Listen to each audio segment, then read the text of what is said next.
Buongiorno, buonasera e benvenuti amici. Welcome my friends. Come state? State bene? Io sto benissimo, grazie.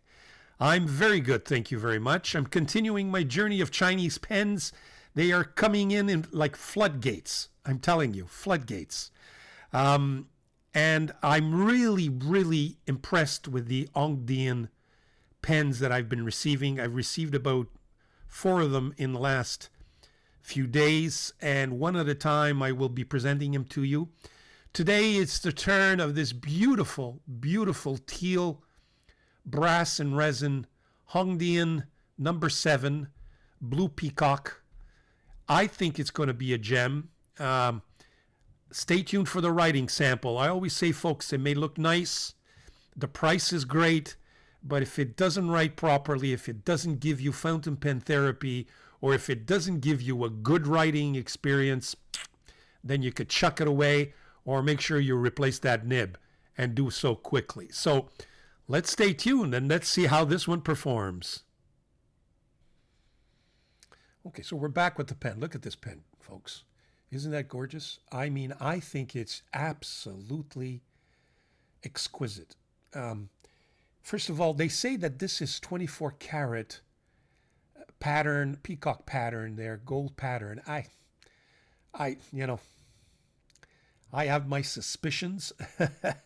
Look, I'm not going to contradict it. I mean, they say the same thing also on Amazon and not just on some obscure sites. So I guess if Amazon says it is, it might be. But I think it's just a beautiful teal.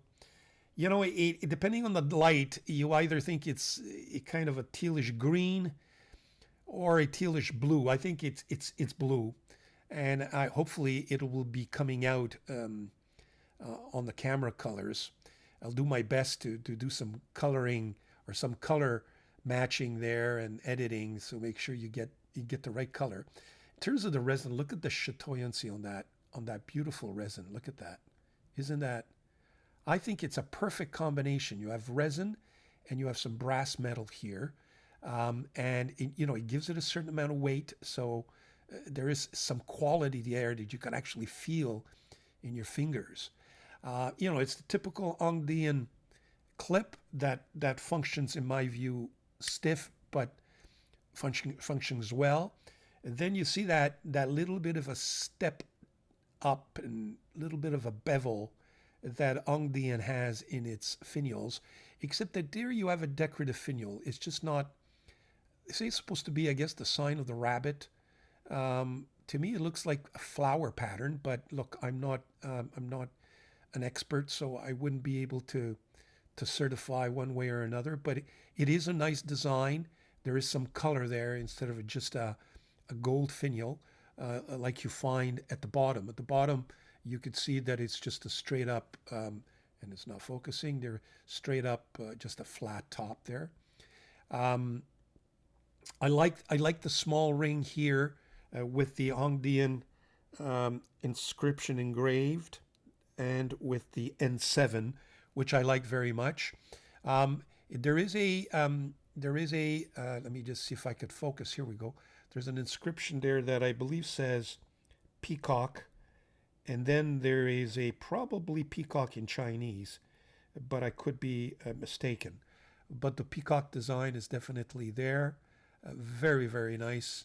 I think it's, it has, one ring for the finial and then 2 smaller rings there. That's the pen on the outside. I think it's absolutely gorgeous. If we open the pen, well, let me just see how many turns. That's one turn, folks. So for those of you who like that, there you go. First of all, it's a piston filler. So you could see that the finial turns. There's no uncapping. It's the actual finial that turns on you. And you can see that I like these piston fillers. Really, really nice. There is a step down here. The pen is very well machined, so there's no cutting, there's no sharp edges there. I like the fact that this portion, which I believe is in metal, is a little bit matte, so the gripping is much neater, if you will. The pen sits there very nicely. It's a nice size. And before we get to the nib, you can see that there is a gold ring there with a little bevel, which is a nice touch, in my view. Does it post, folks? Well, let's just see. Oh, yes, it does. It posts very, very comfortably. And I would say well balanced for posting for, for the fact that this is where that weight is. I think it sits there very nicely. So very well balanced in a posting. And it posts deeply and securely. And I don't believe that it affects the... Let me just see if I turn. No, I don't believe that it affects the piston filler, which is good news. Yeah, the piston filler remains closed. So there you have it. So very nice posting. Now let's take a look at that nib. I think from one site to another, I forget which now, whether it's Etsy and AliExpress only offer extra fine and fine, and then I'm not sure if it's Amazon. Anyway, you'd have to shop around, but I think on one of the sites where this pen is advertised, you could see that they have more than just two nib choices. They have extra fine, fine, medium, and this long blade. This long blade, which I believe is specially carved, they say anyway. It's especially carved. It symbolizes one of the temples, one of the Chinese temples. So there you have it. It's a number 6 nib. Does the nib remove? Yes, it does. So you could remove the nib to flush out the pen properly, or even flush out the nib properly. I'm not going to do it here, but the HONGDIAN, like most of the piston fillers, there is a special key that you can use to dismantle it. Unfortunately, this did not come with that key. Now, I received the key with my HONGDIAN Chai Dynasty, the specialty pen. So I have one, and all I need is one, really. But for those of you who don't, my understanding is if, at least on Etsy, if you ask for it, they'll send it to you. This one I think was ordered on Amazon, and Amazon didn't send it to me for some reason. There you have it. So that would be how to remove the piston filler, would be with that special key. So there you go. That's the pen on the outside, on the inside. So why don't we look at next a size comparison. I have a few pens here that I'd like to compare it with. So let me bring out my tray. So that's the HONGDIAN. This is the HONGDIAN 916 or 960. It's one of the first HONGDIANs that I've ever purchased. I'm not going to tell you which one is because I have not reviewed this, but that's another HONGDIAN. I'm sure you folks will recognize it. This one I have reviewed. So this one is the beautiful Chai Dynasty pen. Very, very nice. This is another HONGDIAN that I haven't reviewed, but stay tuned, and it's coming soon. And this is another HONGDIAN that I've ordered, and that's coming soon. But there you go. That gives you a sampling. It's a good size. Now, if I compare it to the Asvine, let me just remove one of the HONGDIANs here. You can see with the Asvine skeleton is slightly smaller. If I compare it to another pen that we know, a Leonardo Officina Momento Zero, it's slightly smaller. There you have it. Okay, we'll be right back, posted and uncapped. So we're back. They're all posted. I don't like this is the N1S, if I'm not mistaken. It doesn't post very nicely, very deeply, just at the tip. That explains why it's so long. This HONGDIAN as well is not meant to be posted. It's just too top heavy. And as you can see, it just protrudes a bit too much, and it's just not comfortable. But this HONGDIAN posts very, very nicely, and look at it. And this Officina Italiana Momento Zero posts as well. This one posts deeply, and I think when you compare them all, I think this one is the most comfortable one, as it turns out. So we'll be right back with a comparison uncapped. So this is the uncapped comparison. As you could see, pretty well. I mean, this one kind of overshadows all of them, but as far as the rest are concerned, pretty equivalent, I would say. Although I think the N7 probably is the biggest one of them all, given it, with the exception of this one, of course. Yeah, there you have it. So, what we'll do is I'll put on the screen some of the more basic measurements and then proceed with our writing sample.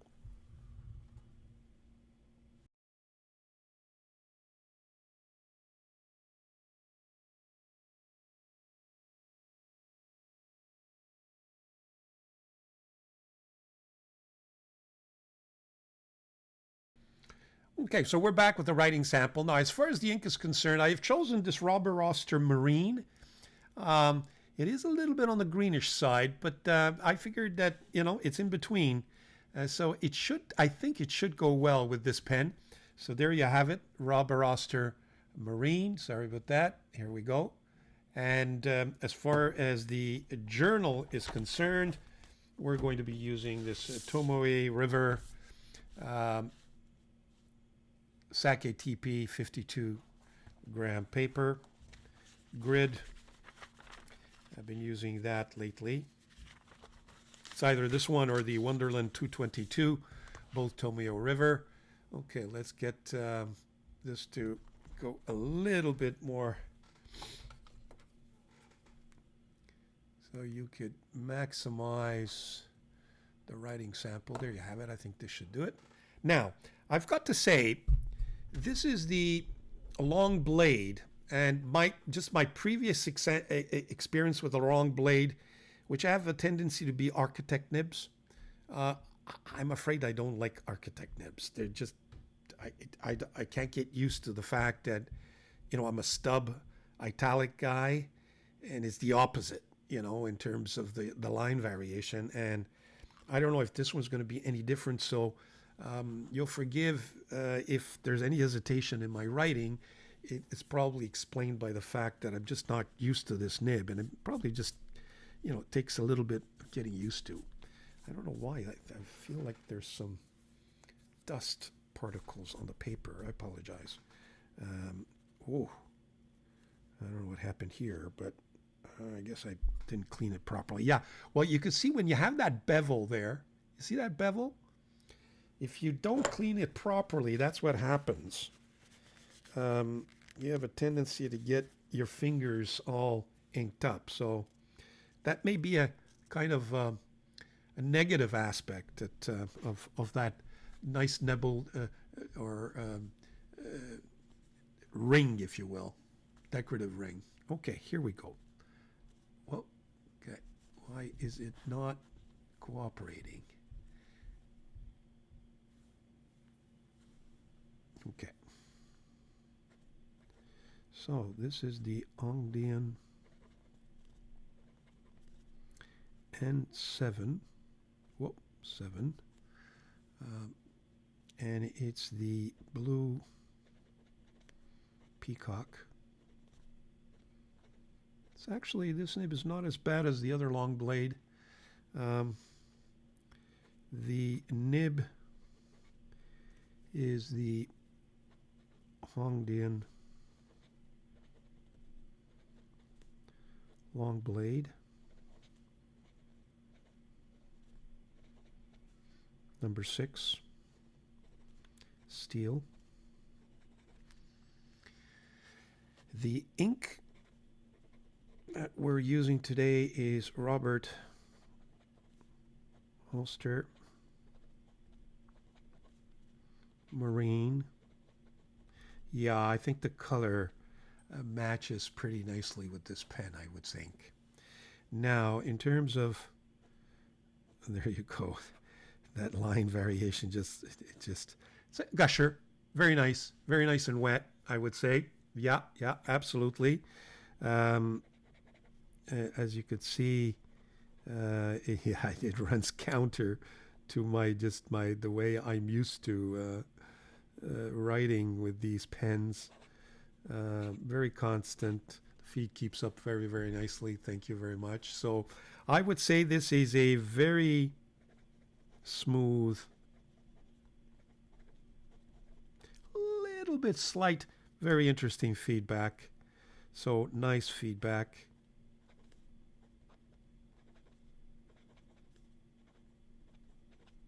Wet. And most constant. Doesn't miss a beat. And I guess, folks, we're getting used to that with HONGDIAN nibs. I got to tell you, at least my experience has been that the bad nib is the exception. And you know, you get bad nibs in Leonardo Officina Italiana. I remember ordering lately, I forget which pen it was. It may have been my Stardust. The nib was awful. I had to really work at it. And I've got a couple of Joyas and Mayoras that, let me tell you, just the nibs were just exquisite. Penlux. I discovered, I think I have 2 or 3 Penlux, and their nibs are just buttery smooth. I mean, they're Yowo nibs, nothing, you know, nothing 18 karat gold or anything, but for some reason, they must really work at it because their nibs are the best, or amongst the best anyway. Okay, so there you have it. So fast writing.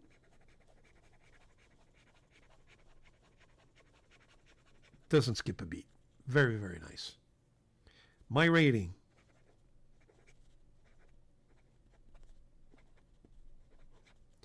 In terms of design, I mean, this is a classical design, you know, that resembles a little bit of variation of the duofold, but everything, you know, almost, you know, a lot of pens can go back to the duofold. But in terms of design, with the combination of the brass metal and the resin, the piston filler, the rings, the peacock motifs, I got to tell you, I love this pen. 10 on 10.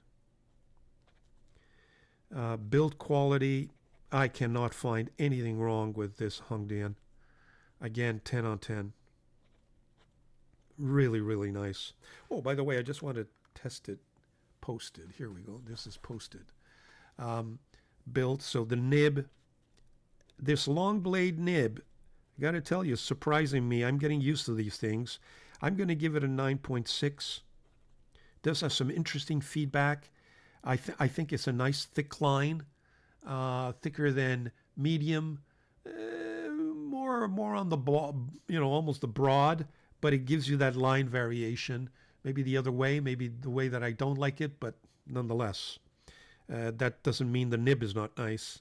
It's just my own personal preferences. In terms of value, I will put up the price because I forget what it is, but I believe it's around $40 to $50 Canadian, depending on which site you purchase it. I think it's $48 if you buy the long blade, and maybe $43 if you stick to the regular either fine, extra fine, fine, or medium. I think that's their standard nibs. So value, I would give it a 9 on 10. It's still $50. Okay, it's more than 12. It's more than 20. More amongst the more expensive pens, Chinese pens these days. Okay, go-to pen. Because of that nib, my own personal taste would be no. I'm going to see if I could replace it to make it, but in terms of feel and comfort, absolutely. So I would say it is a go-to pen. Excellent. Okay, there you have it. That's my review. I hope I've provided you with an additional pen to consider, and you can evaluate, make your own evaluations. Look at that line variation. No, the color variation in that Robert Oster Marine. Really, really, really, really nice. I think this is a beautiful, beautiful pen. So there you have it, folks. Please subscribe. Stay tuned. You saw I give you a glimpse of what is it? Almost 1, 2, 3, at least 3 pens that are coming up for review. Stay tuned. They're going to come one after the other. They're coming like gangbusters, as they say. So stay tuned for those. Enjoy your day. Fountain pen therapy. Be well. Thank you very much.